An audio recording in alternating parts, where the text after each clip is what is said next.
오늘 말씀 GQS의 제목은 로마도 보아야 하리라라는 내용입니다. 오늘 말씀의 배경은요, 이제 3차 전도 여행으로 이제 계획하는 그 길목에 있습니다. 저번 주에는 저희가 2차 전도 여행을 나누었습니다. 그때 2차 전도 여행 때 하나님께서 바울의 계획을 바꾸셨죠. 먼저 바울은 비두니아로 가려 했지만 예수의 영이 허락지 않고 밤중의 환상 속에서 마게도니아 사람이 이리로 건너오라는 음성을 듣게 됩니다. 그리고 자신의 선교의 계획을 바꾸는 그 장면을 나누었습니다. 바울이 사역자적으로 업적적으로 보면 참 위대한 사람입니다. 사역의 열매도 그렇고 또한 성경을 이제 수십 권 집필한 사람이기 때문에 정말로 이제 열매적으로도 위대한 사람이지만 더 근본적으로 우리가 바라봐야 할 점이 있습니다. 이 전도 여행의 이 위대한 사역의 그 커다란 줄기는 하나님께서 붙잡고 가셨다는 것을 보여주고 있죠. 바울도 그것을 알았습니다. 그래서 바울은요, 사역자의 입장에서 늘 자신을 어떤 주인의식을 갖지 않고 있는 것을 발견하게 됩니다. 주인은 누구시냐? 하나님이시고 자기는 관리하는 청직이다. 이런 사실을 늘 되새이는 것입니다. 그래서 고린도전서 3장 6절에 보면요, 사도 바울이 이런 말을 합니다. 나는 심었고 아볼로는 무리를 주었으되 오직 하나님은 자라나게 하셨나니. 자라나게 하시는 이가 아볼로도 아니고 나도 아니라는 것이죠. 고린도후서 9장 16절에 보면요, 내가 복음을 전할지라도 자랑할 것이 없음은 내가 부득불할 것임이라. 만일 복음을 전하지 아니하면 내게 화가 있을 것이미로다. 그러니까 이거를 자신의 영광으로 생각하지 않았다는 거예요.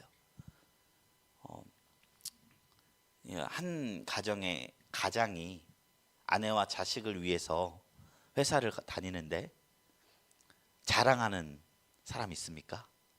왜 자랑하지 않죠? 부득불하는 일이기 때문이에요. 남자라면 누구나 해야 하는 영역이기 때문입니다. 그런 의무가 있기 때문입니다. 바울은 복음 전하면서 자기가 40에 하나 감한 매를 맞으면서 그리고 박해와 핍박을 당하면서도 이것이 나의 상급이라 말하지 않고 이게 부득불하는 것이고 오히려 안전하면 내게 화가 있으니까 하는 것이다 라고 말하면서 되게 당연하게 말하고 있죠. 그러고 보면 정말 위대한 것은 당연하게 하는 사람들 같습니다. 당연하게 못하니까 내세우게 되는 것이죠. 누가 사역의 주관자인지 알면 우리는 내세우지 않고 당연하게 할 수 있습니다. 바울은 그것을 인식하고 있었기 때문에 내 계획보다는, 그리고 나의 자아 실현보다는 성령님의 음성과 계획에 순종할 수 있었다는 것입니다. 근데 그런 바울이요, 오늘 본문을 통해서 21절에 말하기를 이제 로마에도 가야 하리라 라고 그 로마 선교에 대한 비전을 보이고 있습니다. 그러니까 3차 선교가 마무리되고 이제 우리가 성서학자들이 4차 선교는 이야기하지 않잖아요. 계획을 한 거예요. 네 번째로 내가 가야 할 곳은 로마다. 로마를 향하기로 결심한 것이죠. 그런데 이것은요, 그의 꿈이나 그의 힘이나 그의 능이냐 그의 결심으로 한 것이 아닙니다. 성령께서 깨닫게 하시고 가라 하신 사명의 길을 걸었다는 거예요. 로마서 1장 13절에 보면요, 바울이 로마 교회 성도들에게 이렇게 이야기한 바가 있어요. 내가 너희에게로 가고자 하나 길이 여러 번 막혔다고 하는 겁니다. 이 장면을 보면 저번 주에 나눴던 2차 전도 여행 때 비두니아로 가려던 것을 하나님이 마게도니아로 튼 것처럼 하나님께서 좀처럼 로마로 가는 길을 열어주지 않았다는 것을 볼 수 있어요. 바울은 마음의 소원이 로마에 가는 것이 있지만 주님께서 막으실 때는 잠시 멈췄다는 것입니다. 그런데 그런 바울이 오늘 본문 말씀을 통해서 로마로 가는 것을 선언했습니다. 로마도 보아야 하리라. 이것은 성령님의 가르침이 있었기 때문입니다. 사도행전 20장 22절 25절에 보면 사도 바울이 성령의 음성을 들은 얘기를 나눈 바가 있습니다. 제가 받들어 봉독드립니다. 보라, 이제 나는 성령에 매어 예루살렘으로 가는데 거기서 무슨 일을 당할는지 알지 못하노라. 오직 성령이 각 성에서 내게 증언하여 결박과 환난이 나를 기다린다 하시나 내가 달려갈 길과 주 예수께 받은 사명 곧 하나님의 은혜의 복음을 증언한 일을 마치려 하면은 나의 생명조차 조금도 귀한 것으로 여기지 아니하노라. 보라, 내가 여러분 중에서 왕래하며 하나님의 나라를 전파하였으나 이제는 여러분들이 다 내 얼굴을 다시 보지 못할 줄 아노라. 이 말씀이 뭐냐면요, 여기서 예루살렘으로 간다는 것이 오늘 21절에 내가 예루살렘으로 들렸다가 바로 로마로 가야 하리라. 그러니까 로마로 간다는 이야기를 한 거예요. 그런데 성령이 가야 할 길을 알려주셨기 때문에 바울이 예루살렘을 통해서 로마로 가기로 한 것입니다. 그런데 성령께서는 로마로 가야 하는 것을 허락한 것과 동시에 무엇을 알려주셨느냐? 그 길이 성공적일 것이다? 그것이 아니라 열릴 것이다? 그것이 아니라 결박과 환난이 기다리고 있다라는 것까지도 알려주셨습니다. 그리고 21장에는 아가보라는 선지자가 또 이것을 확증하고 있어요. 유대에서 예루살렘에게 갈 때에 거기서 결박을 당할 것이다 라는 예언을 하면서 예언은 두세 사람의 입으로 할 때 증명이 된다고 고린도전서에 나와 있죠. 그 확증하신 거예요. 하나님이 보여주신 분명한 비전을 향해서 힘써 나아가려 하다가 생각지도 못할 방해에 막히게 될 것이다까지 들은 것입니다. 그렇지만 하나님께서는 바울을요 그 결박의 길로 걷게 하셨습니다. 왠지 아십니까?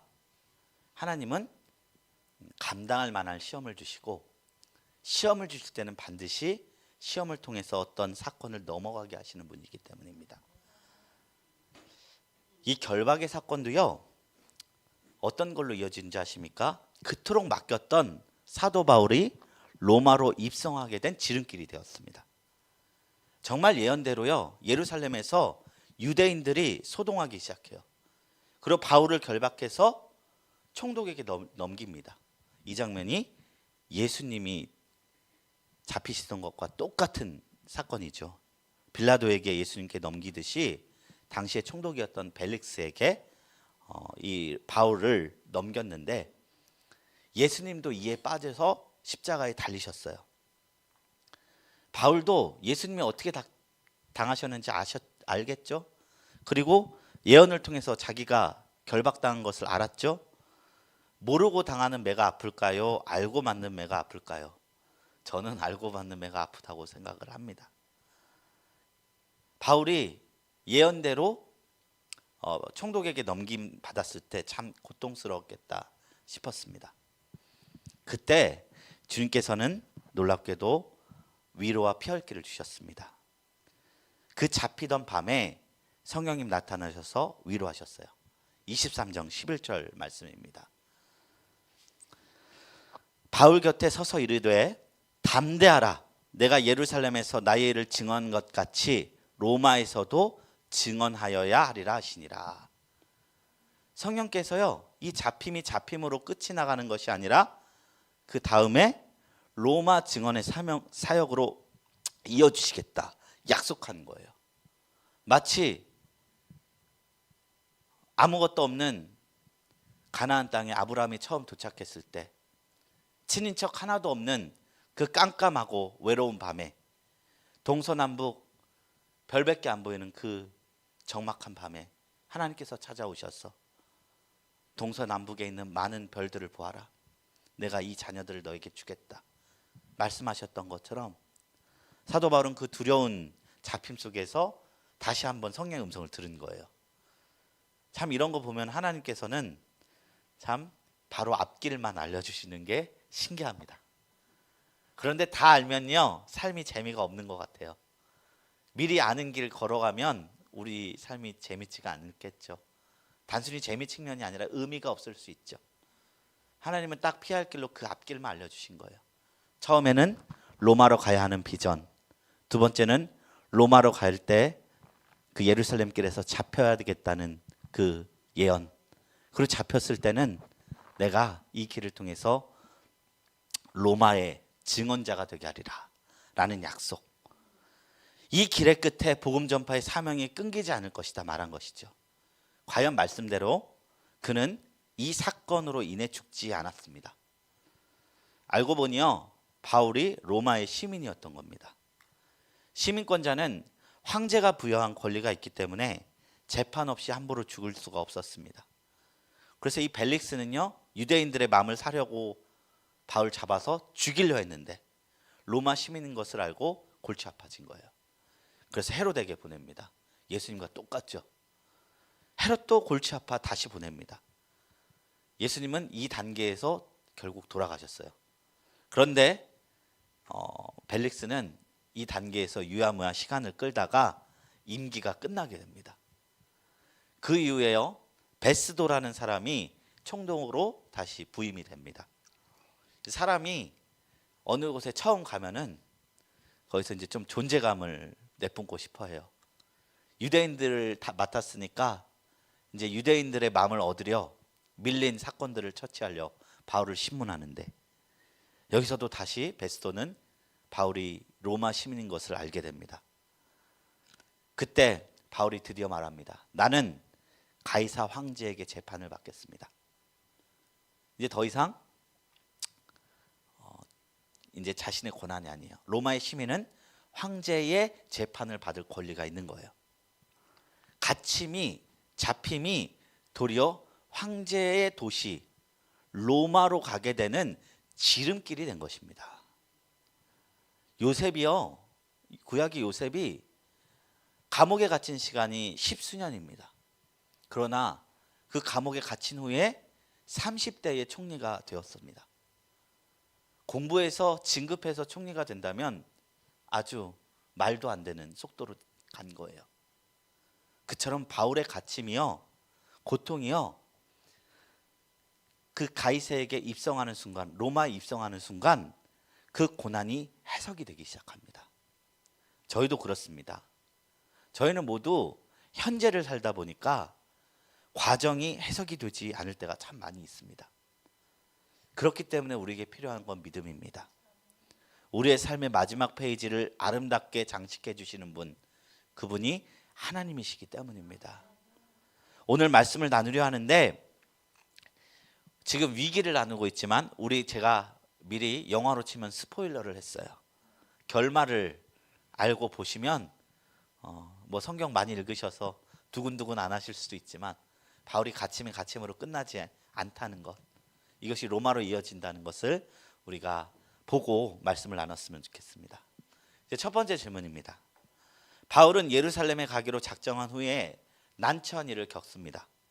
바울이 예루살렘으로 가기로 작정하면서 한 말이 무엇입니까?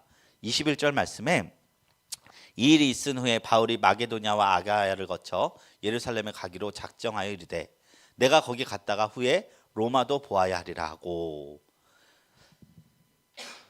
예루살렘으로 가면서 결국엔 로마를 가야 되겠다라고 말한 것이죠.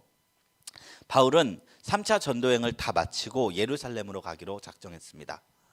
예루살렘에 가려는 건 이제 전도 여행을 하면서 모금된 연보들을 예루살렘 교회에 전달하기 위함이었고, 이런 연보를 나누기 위함이었습니다. 바울의 예루살렘 행은 사역의 종착지가 아니었습니다. 로마로 보아야 하리라. 예루살렘을 거쳐 로마까지를 원했습니다. 그러면 바울에게 있어서 로마가 사역의 종착지였을까요? 그렇지 않아요. 로마서 15장 32절에 보면 바울은 사바나까지 복음을 전해야겠다, 너희를 통해서, 이런 말을 하거든요. 이 서바나는 세상의 끝이라고 여겨지던 곳이었습니다. 로마도 보아야 하리라는 말은 즉 복음을 예루살렘과 사마리아와 땅끝까지 이르러 전하려는 선교적 비전, 이 예수님이 주어진 그 비전을 이루어야 하리라라는 말이기도 합니다. 두 번째 질문입니다. 데메드리오는 신상 제작 산업 관계자와 에베소 시민을 어떤 명분으로 선동합니까? 23절 27절 말씀이 기니까 바로 답으로 말씀드리자면, 바울의 복음 전도가 아데미 신상 제작 산업뿐만 아니라 아데미의 종교 자체를 위협하고 있다며 선동했습니다. 이 바울이 로마로 가는 길에 이제 초입이거든요. 예루살렘으로 가는 길에 벌어진 상황이에요. 이게 그 가는 길이 시작부터 평탄하지가 않아요. 마치 아브라함이 가나안 땅에 도착하자마자 기근이 들어서 남방 땅으로 가서 자기 와이프 사라를 그 아비멜렉에게 바로에게 이렇게 넘겨주는 사건이 있듯이 하나님이 명한 길을 갈 때도 하나님은 때로 이런 막힌 길을 만나게 하십니다. 그러나 이 평탄한 길에서도 우리가 믿음을 잃지 않고 걸어가면 그 일 자체가 우리에게 있어서 큰 자산이 된다는 것입니다. 바울은 예루살렘으로 돌아가기 전에 에베소에 머물러서 마지막으로 제자들의 믿음을 굳게 하려고 했습니다. 그런데 그곳에서 대소동이 일어납니다. 아데미 신상 모형을 만들어 큰 이익을 챙기던 데메드리오라는 사람이 바울의 전도 활동으로 인해 생업이 끊어질 위험에 처한 거예요. 왜냐하면 기독교인들은 유대교인들은 모두 우상을 금하잖아요. 그런데 바울의 전도로 인해서 다 이제 전도가 되니까 우상 판매가 이제 줄어들기 시작하는 겁니다. 그러니까 데메드리오는 종교심에 앞서서 이 생업의 위기로서 선동하기 시작한 겁니다. 직공들, 영업하는 자들도 선동하였습니다. 바울 때문에 아데미 신전도 무시당하고 그들의 영업에도 큰 손실이 있다는 것이지만 실상 그 중심에는 자기가 벌어들일 돈이 줄었다라는 그 욕심이 제일 컸죠. 데메드리오는 사회 공공선이 아닌 아데미 신상 카르텔의 지극히 사적인 유익을 보존하기 위해 에베소 시민들을 시위의 도구로 활용한 것입니다. 오늘날에도요, 대개 정치인들이 자기의 주머니 지키려고 하는 건데 이렇게 거룩한 의미를 붙일 때가 많아요. 우리가 속으면 안 됩니다. 뭐 다 그런 건 아니겠지만 의사 파업의 본질에도 다 영업적 이익이 있어요. 그러나 내세우는 건 밥그릇 싸움을 하고 절대 안 하죠. 환자들의 그 건강 그리고 그 의사들의 어떤 그 진료 고급화해야 된다. 그런 걸로 말하면서 하죠. 의사만 그럴까요? 다른 데도 다 같습니다. 본질은 밥그릇 싸움인데 거룩하게. 교회에서도 마찬가지고요. 정치적으로도 마찬가지고요. 우리가 밥그릇 싸움을 거룩한 걸로 포장하는 것만 봐도 반은 선동 안 당합니다. 그리고 저희 광화문으로 나가지도 않습니다. 이거는 제 개인적인 의견도 들어가니까 이제 말씀을 듣는 분들은 적절히 판단해 주시기 바랍니다. 세 번째 질문입니다. 바울이 연극장으로 들어가지 않은 이유는 무엇입니까? 30절부터 31절입니다. 바울이 백성 가운데로 들어가고자 하니 제자들이 말리고 또 아시아 관리 중에서 바울의 친구된 어떤 이들이 그에게 통지하여 연극장에 들어가지 말라 권하더라. 제자들과 바울의 친구인 아시아 관리들이 만류했기 때문에 다행히 이제 사람을 통해서 하나님이 막으셨죠.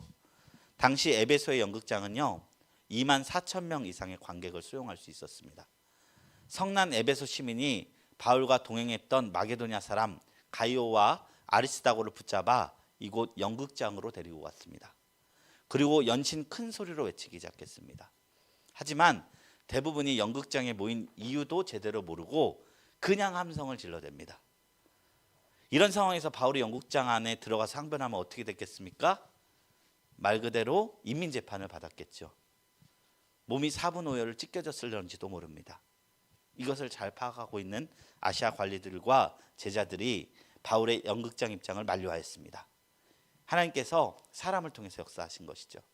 그래서 우리가 주변 사람의 조언과 도움을 통해서 일하시는 하나님이 있음을 기억하고 약간 듣는 귀가 있으면 우리가 하나님의 음성을 주변 사람을 통해서도 들을 줄 믿습니다. 무조건 직진만이 답은 아닙니다. 현실 상황을 침착하게 판단하고 한 발 물러서는 것도 지혜입니다. 나눔 1, 2번입니다.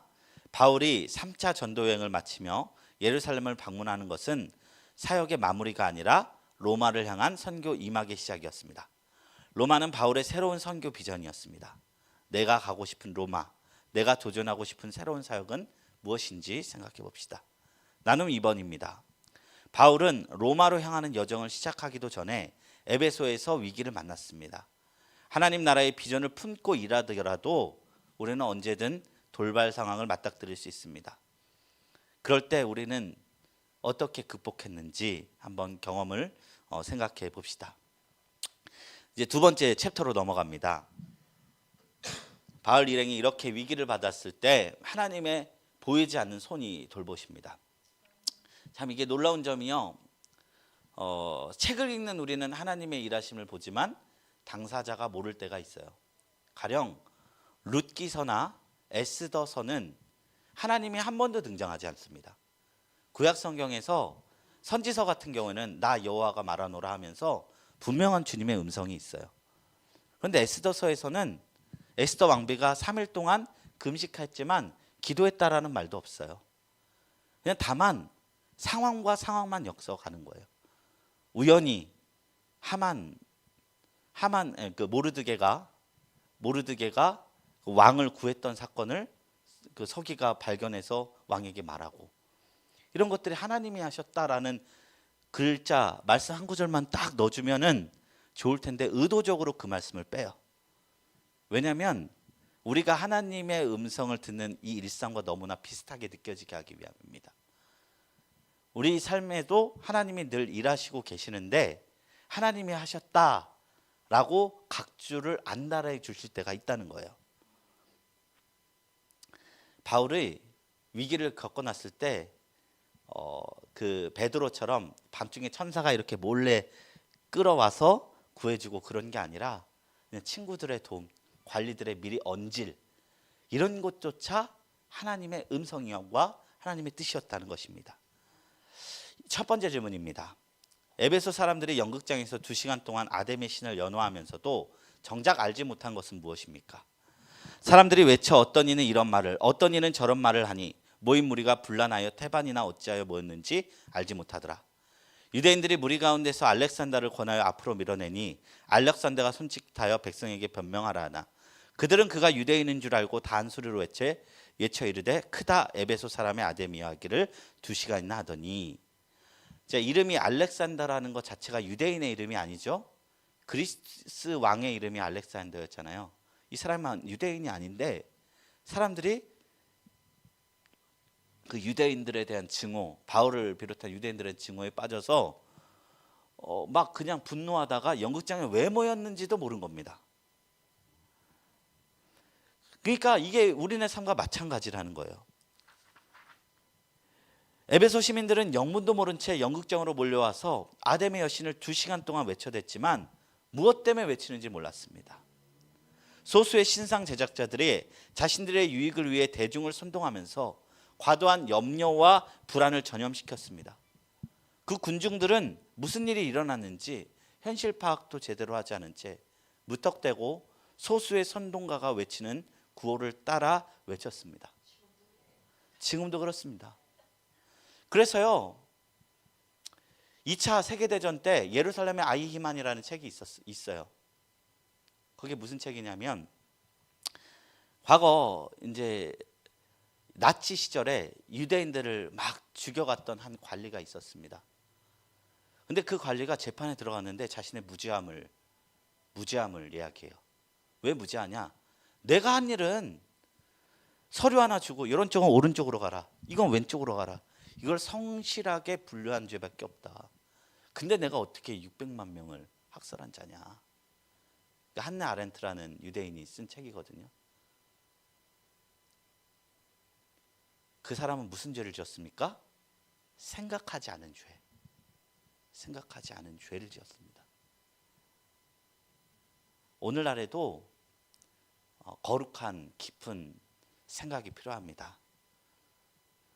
에베소 시민들과 같이 오늘날에도 수많은 사람들이 그저 소수의 사람들이 외치는 소리에 그 사람들이 무슨 말을 하는 건지, 내가 왜 모였는지도 모르고 그저 외치고 있습니다.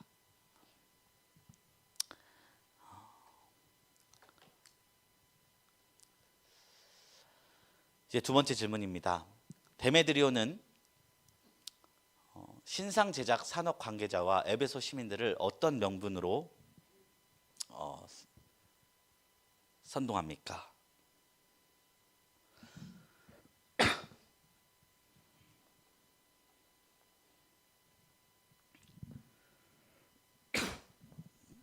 예, 37절부터 40절입니다. 질문이 잘못됐네요. 2번 질문이 제가 PPT를 잘못했는데, 서기관이 여기서 나서서 서기관이 이제 해산을 설득했습니다. 그러면서 어떤 거를 제시했느냐? 37절, 38절, 39절, 40절에 있는데 37절에 붙잡힌 사람들은 죄를 짓지 않았다. 38절, 39절에 정식 재판을 통해 합법적으로 문제를 해결할 수 있다.